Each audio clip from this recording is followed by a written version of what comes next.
on today's wrestling news, ex-WWE superstars to debut in AEW. Clash at the Castle press conference drama. An update on the AEW contract status of former NXT champions. And Scott D'Amore being paid by TNA till 2025. I'm Adam Wilwarn. I'm Michael Hamflett. And this is the news. So let's talk about those ex-WWE superstars who are set to debut in AEW. Yeah. Normally we say, right, you've got enough people, stop bringing in new people into AEW. Not with these two, though. We bloody love them. You may remember the Maximum male models, Marseille and Mansoir. Can't forget, mate.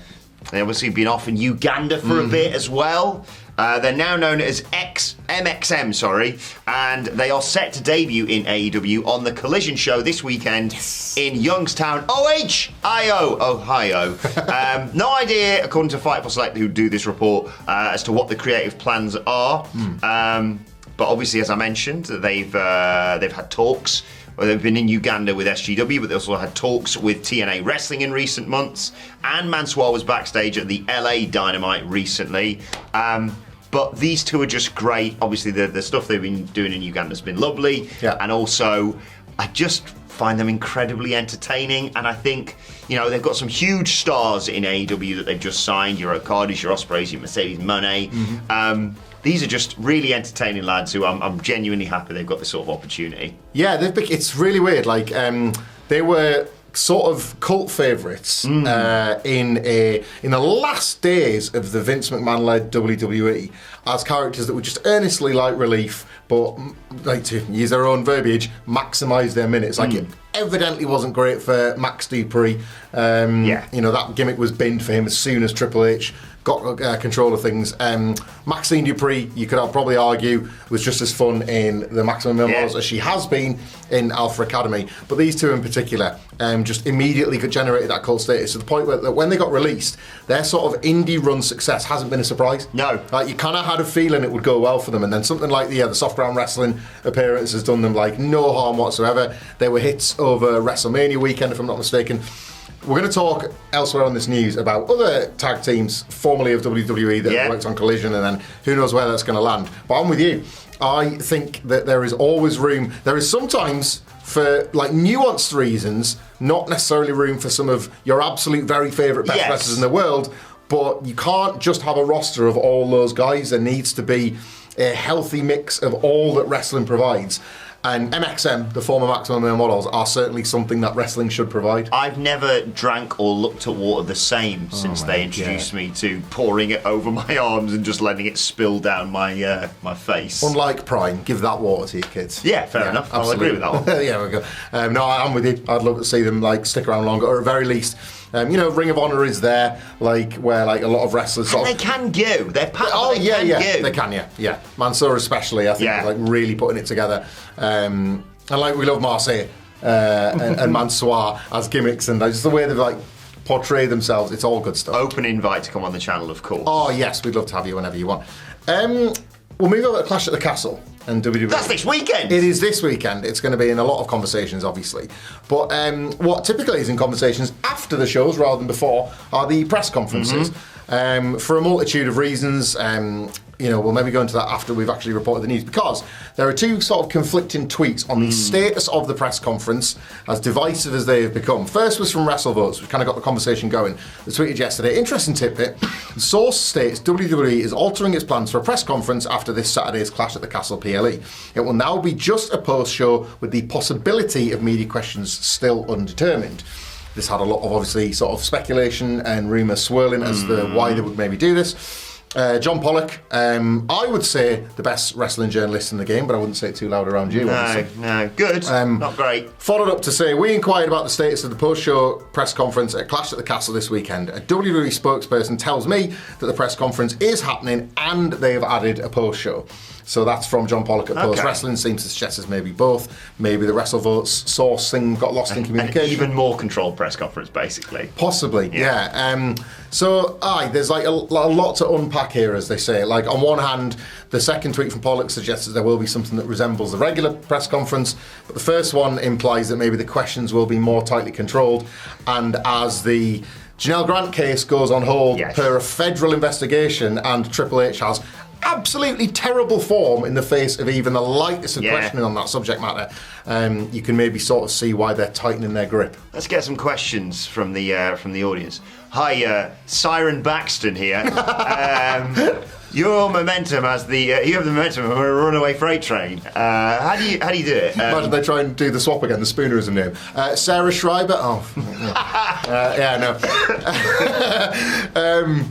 Yeah, it's these press conferences, right? There's an argument every time about how valuable they are. If the questions that are getting through are maybe not cutting to the meat of of what people actually want to hear about, and instead WWE like to sort of just saying, look, you're part of the show, so ask about the storylines and things like that. The same criticisms can be levied at the AEW. You want to let off a balance here. Some people, when they get in the room, are brave enough to ask the big questions. Just look back at Double or Nothing 2023 for one of those. But no, it's a controversial subject, and I think people will be looking on eagerly to see exactly how this next one is handled. And John Pollock's done quite good there to research that thing, but there's only one real wrestling journalist in the game, and I've done my research off the back of this. Apparently there's a bit of problems backstage. They're looking into who's leaked this to John Pollock, right. and to WrestleVotes actually as well. And the quote I got was that someone very high up in WWE said, "Oh, it was one of yous! Disgusting!" So, that's all I can really provide in terms of an update. You can aggregate us on that one if you want to. Get that one out there now. Let's talk about the grizzled young veterans. Regular viewers will know my love for Zach Gibson and James Drake. Well, are they soon to be recognised as AEW superstars? Well, it seems to be trending in that direction, according to Fightful Select. Obviously, they appeared on Collision back in April in a losing effort, unfortunately, against the Acclaimed. But then, obviously, people assumed maybe they're going to get the whole All Elite graphic. They deserve it. They're class, of course. But nothing came of it then. But Fightful Select have been told that there are ongoing conversations between the two sides, but it's not confirmed as of last week. But AEW does maintain interest, and of course, Grizzly Young Veterans have made appearances in TNA, but they finished up working with the company for the time being, at least in March. I think it's a no-brainer. I think they're one of the most entertaining tag teams, both in the ring and, of course, on the microphone there is out there, and I just think they could actually get legitimate heel heat, as always, if you give Zach Gibson 60 seconds on a microphone. It's a division in need of something. Yeah, they've got the talent there, but they need a bit of spark. Yeah, I'm always hesitant about necessarily sort of bolstering the AEW undercard when you can make tag teams out of singles guys. We've seen that with Samoa Joe and Hook that presumably are going to make their mark. You've got trios that form and then unform, and they can always be moulded into tag teams. So I don't want to come across as a hypocrite by saying, don't sign too many wrestlers. Actually, can you sign this team because I like them? But the tag division is in need of something like, as you say, the spark that these will provide at the moment, I think. Also worth noting that the Grizzly Young Vets, I believe, are in the process of setting something up here in the UK. Yeah. And presumably, as with sort of Will Ospreay's insane flight schedule, maybe an AEW schedule is something that can afford them that as well. They can jump on they can jump on his plane. Get the same plane with him. Yeah. Or get a deal. Probably, yeah. Probably. I don't know. I don't know how it works. Make a saving on a Premier Inn. One of us can take the roll-out sofa bed. And as always, Wembley's right there. Come on. Yeah, that's true. It's another, we talked about this with Jamie Hayter recently. Anytime you mention a UK wrestler in AEW at this time of year, it's hard not to think about this massive show on the horizon. I just don't know who you, because the thing is, there's only so many wrestlers can fit on that all-in card. I don't know Chris Jericho. You could take off the show to make space Chris Jericho for them. So that's the problem. That's the problem. Who's going to do the Queen impression? Oh my god. Literally anyone else? I don't care. Hey guys, I'm here inside Wembley Stadium, but my wife watched a documentary about Euro 2020, so she's trying to storm the gates. She's got form. Should we move on? Yeah, please. Scott D'Amore, formerly of TNA, still getting a paycheck. Ask questions. Or don't really. Just listen to us report the news on it. Because, the news is broken. First from Rhino, who made the comments earlier this week in something like a bit of a throwaway line that was like, I don't think he can do anything right now. I think he was asked at a sign-in about Scott D'Amore's ability to maybe book elsewhere in wrestling, Ring of Honor and the like, and he said, he's actually getting paid by TNA until 2025, or Anthem, the parent company. This was confirmed by PW Insider that what actually Rhino was actually saying was true, and that Scott D'Amore is being paid at least until 2025. That comes with a no-compete. They did include the month February 2025 is when the payment stops, and so does the no-compete. And then Scott D'Amore's creative juices can flow elsewhere once again. He launched Border City Wrestling in Canada. He had multiple stints in TNA as its head creative liked force. within TNA. All the talent were really annoyed when they got rid of him. Beloved by the talent. It was interesting. He was at the front of the move from Impact back to TNA, and he was remembered fondly, certainly by me and a lot of other people who loved TNA at what many consider to be its creative peak in the mid-2000s. So he's got all this goodwill from his TNA runs, for the most part at least. And they've got a relationship with WWE right now. It's a weird... Well, and you mentioned that. Obviously, February 2025 is a lifetime away in pro wrestling. But think of some of the other supposed TNA lifers. We're not just talking about your AJ Styles, but Jeremy Borash's and that came in eventually. Maybe that door isn't slammed shut on D'Amore in 2025, or for that matter, AEW. He worked with Don Callis together in TNA before Don Callis kind of wormed his way into AEW a little bit. So yeah, I imagine wrestling companies will certainly have their eye on that come 2025. Yeah, I hope something happens with him. To any wrestling companies thinking about signing Scott, I just say to them, please sir, I want D'Amore. Can't follow that. Let's move on to your Twitter questions. At What Culture WWE on X, of course. You can't see our likes anymore, but that's how I find out what they are. Eddie Zam Harry starts us off. Hello, boys. Hi, Eddie, mate. Thank you for your question, as always. Do you think Drew McIntyre will win the title by the help of the Scottish Gallus? And also outsmart CM Punk at the weekend? I can't call this, and I love it all the more for it. Sidge has dropped a fantastic pitch, I think, on... I can't remember what podcast it was, but we're going to do some more extended Clash coverage, and we'll make sure that he goes into more detail about it. Might have been was it the Dynamite preview? Maybe, but that's how unpredictable. No, it wasn't. It was NXT because you were there. Okay, yeah. No, NXT review yesterday. Go and check it out. So Stack shows up. Yeah, he loves getting involved. To answer that question specifically, to the Sidgwick pitch about Punk potentially helping inadvertently, but Drew not wanting to necessarily take the help because I can't, but the crowd being do it anyway. Yeah. It's a fever pitch he built up. Has made me think that Damien might retain, but the entire way through I've sort of been route one on this. I was like, no, do it this time. There are times for Drew McIntyre to suffer the consequences of his actions and then have somebody to blame, and there are times where he needs to actually get the dub to justify his arrogance, and for me this is one. He gets to be the biggest star in the world. He gets his Clash 2022 redemption, not least because when a wrestler that has been going through the stuff Drew has gets his win, he no longer really has the room to gripe, and then when he gripes, you're well, what do you want, mate? And that's going to be perfect for him, I think, for Punk. I don't mind Damien Priest. I don't think this has been an entirely failed experiment, but I just think the night feels right for Drew. I'm going heart over head. Yeah, I think Drew should win over the weekend. Gallus maybe. If not now, I think it's coming. I like the idea that Drew's thought about this. He's a smart heel, although situational babyface, of course, in Scotland, and has thought, there's no Judgment Day there, but Punk has kind of had it out for me. I'll take out an insurance policy with hired guns and Gallus, and they're there to just make sure, Judgment Day are barred from ringside, but not everyone is. As well, the Punk thing, I can't fathom how WWE haven't been smarter in saying he's going to be there without saying he's going to be there. I think it's not guaranteed that he's going to be there unless you get some sort of Instagram tease where somebody spots him walking down Sauchiehall Street or something. Maybe they won't book him, travel from the airport and he'll have to work out his own way there. I don't know. Second question today comes from... Shout out to my friend Gillian, by the way, who works at the Science Museum right next door. I hope she gets a visit by a bunch of wrestlers. That'd be fun. Learning about the physics of the job they do for a living.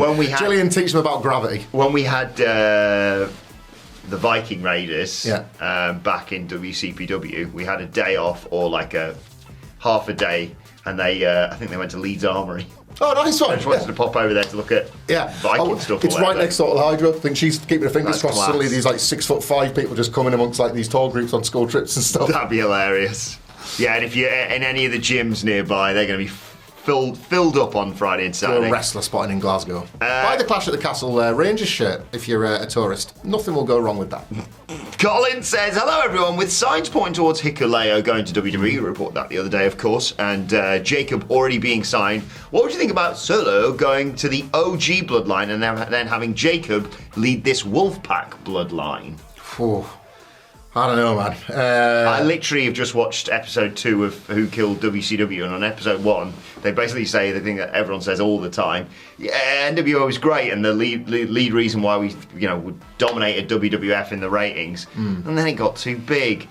Learn from their mistakes. There is a unique pressure on Solo Sikoa here, because no matter what you think about the current bloodline, or if you're doing what I'm doing, which is sort of rationalising it by the fantasy booking of the babyface alliance of Roman and the Usos. The good line. The good line, doing what's right for all of this down the line.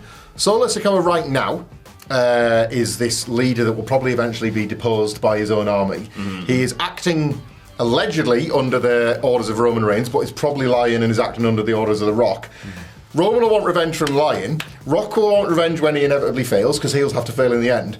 Solo Sikoa then runs out of road, doesn't he? Yeah. So this has to work for him, basically. So I can't necessarily see... I could see, again, a Wolfpack splitting away from him, but probably not Bloodline. I think when he is done and dusted, so is this, I would imagine. I think you kind of have to, at some point, WWE probably won't want to, but you'll have to see the end of the words, the Bloodline, in the same way WCW had to put NWO out to pasture. Yes, I agree. The surprise of Tongaloa a while back, or Tangaloa as he was known then, was cool, because everyone just assumed it was going to be Jacob Fatu. The additions of Fatu and Hikuleo are great, in my opinion, but I think that's got to be it. I don't think you can add anyone else other than Queen Nia, potentially. I think in terms of, setting up, I don't know, 4-on-4, 5-on-5 for... People always want to see Naomi with the Usos more. Yeah, that'd be a fun way to add to the babyface side of things. And you can always, adding people to the heel bloodline like we've done there is quite easy because of that bloody massive family tree. Adding people to the babyface is so easy. Sammy is a no-brainer. As we mentioned, reuniting the Usos, Roman, Naomi, if you put in Nia on the other side. I think there's something to do with Kevin Owens, Roman Reigns, all right, fine. The Roman and Seth eventually make up one day. Roman finally got it out of his system at WrestleMania, realised that hating Seth was not worth his time. Do you know, fine peace. It's been 10 years since that split. No! So it's very, very exciting. Yeah. Before we move on to the final question, by the way, I want to give a massive shout out to Will, who was in attendance at AEW Dynamite last night, and just reminded everyone who was watching Dustin Rhodes versus Jack Perry and Will Ospreay's entrance. I think that kind of everyone already knows that there's only one professional wrestling journalist in the game, and he's sat right here. Thank you, Will, for that sign. Huge pap in the Wilborn household and the What Culture office for that one. Loved it. Ridiculous. We have no shame about our egos. Take signs all the time with our nonsense faces and catchphrase on it. We love it, man. Going on a stag do this weekend. Yeah. How's work? Let me tell you. That's it. Yeah, exactly. It's vindication. What do you do in your job, you loser? Oh, you're a doctor / nurse / teacher / firefighter. Do people bang bins at their back door to say thank you? Don't forget Dadley Dindins on a Friday night. Dadley Dindins. It sounds like a weird way to eat food, but it's not. It's banging an inanimate object. Bang your bin at your front door. Just say thank you for all the podcasts we put out. We're not heroes. Don't call us heroes. Pots for podcasters. Final question today comes from Andrew Richardson and relates to something else that was dominating the conversation on social media last night. Andrew starts by saying, "Good morning, legend." Morning to you, Andy. And the Oyo Hotel. Want to give us an update? The good people at the beautiful Oyo Hotel and Casino followed me on Twitter last night, mostly due to a lot of people that watch these videos or follow us on Twitter that got in touch with them and asked them to do so. And we've had lovely conversations with them. Nothing on the table yet, but dialogue has been opened up. $2 beers, $1 blackjack, and a grand old time featuring the What Culture live show. Maybe. Nothing organised yet, but let's just say, see you in Vegas. Andrew says anyway. What happens in Vegas will hopefully happen in Vegas. What happens in Vegas will be recorded and put on YouTube, probably.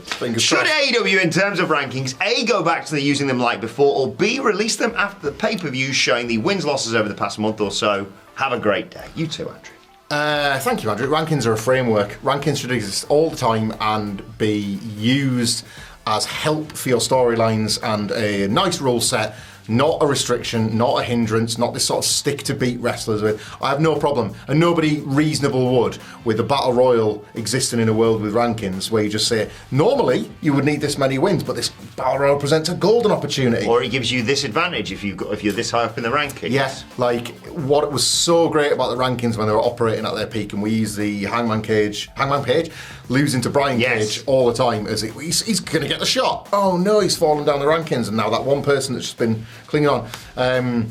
Right around that time, Jack Perry won a battle royal and got a shot against Kenny Omega. The match was absolutely goated, and there was another day for Jack Perry, and there was another day for Hangman Page. The two things can absolutely coexist, but it does take care. It keeps sort of you having something to check back on that isn't Tony Khan's incredible brain. When he's in those press conferences and he says, well, no, let me tell you why this match makes sense. Because of this and this and this and this and this. It's like, Tony, mate, it's amazing that you can remember that, but like, we can't. No. Rankings is a very audience-facing thing that like people don't ask the world. It's a 5 wrestler thing. The one thing I will say that made it harder when they came back in 2024 was the amount of belts. Yeah. It was easier in a 1 and 2 belt system. But just say that. Just say the TNT title or the international title are unaffected by rankings. Open challenges, go for it. Yeah. The world title, the whatever, world and TBS maybe in the women's, those are ranking specific. All the belts. Yeah, in answer to Andrew's question, I'd go back to the way they were before, but you'd need someone, I don't know, like a Will Washington, who keeps an eye on this sort of thing. You already use Collision somewhat to give people wins to set up a match on Dynamite. Perfect example was Dustin Rhodes beating Johnny TV to then have some momentum going into his match with Jack Perry and cut that awesome promo, I should say. But yeah, and also it's the thing of people saying, well, if you're not top of the rankings, why do you get a title shot? It doesn't always work that way necessarily in UFC, and they have to use the rankings. Like sometimes they go, yeah, this person isn't the number 1, but they've got history with the champion. Dan Henderson versus Michael Bisping is something that just randomly pops into my head. He wasn't top of the rankings when he fought Bisping for the title, but it made sense in story. And then 1 and 2 or 1 and 3 or 2 and 4, whatever, can fight each other in the interim. It's just a way of utilising it, and I think you've got enough shows, you've got enough wrestling on a weekly basis that you can give the people wins if you're like, oh, we really need to jump up the rankings, and that would justify someone being like, well, MJF's back, he's a megastar, why haven't you put him in a title feud straight away? Well, he hasn't got enough wins this year so far to merit a title shot. Or he has to utilise a battle royal, for example. Battle royals, the double or nothing like chip, maybe not the physical chip, but there are ways to do this. It's pro wrestling. There are always ways to work around it. Do you know what? Like, I would quite enjoy a deep dive conversation in some of the original like ethoses that defined AEW and maybe how they contrast to AEW in 2024. I'd really enjoy watching something. Yeah, but that wouldn't work without Sidgwick being involved with it. Yeah, we should really get him involved. And you and Sidgwick filming a video talking about the how AEW was stuck to there. I'd certainly click it. Stick around. Maybe we'll do that very soon. But for the time being, like, share, subscribe. Acknowledge the only real wrestling journalist in the game in the comments section below. We'll be back later on today with another news. But for now, check out this video right here. We'll see you soon.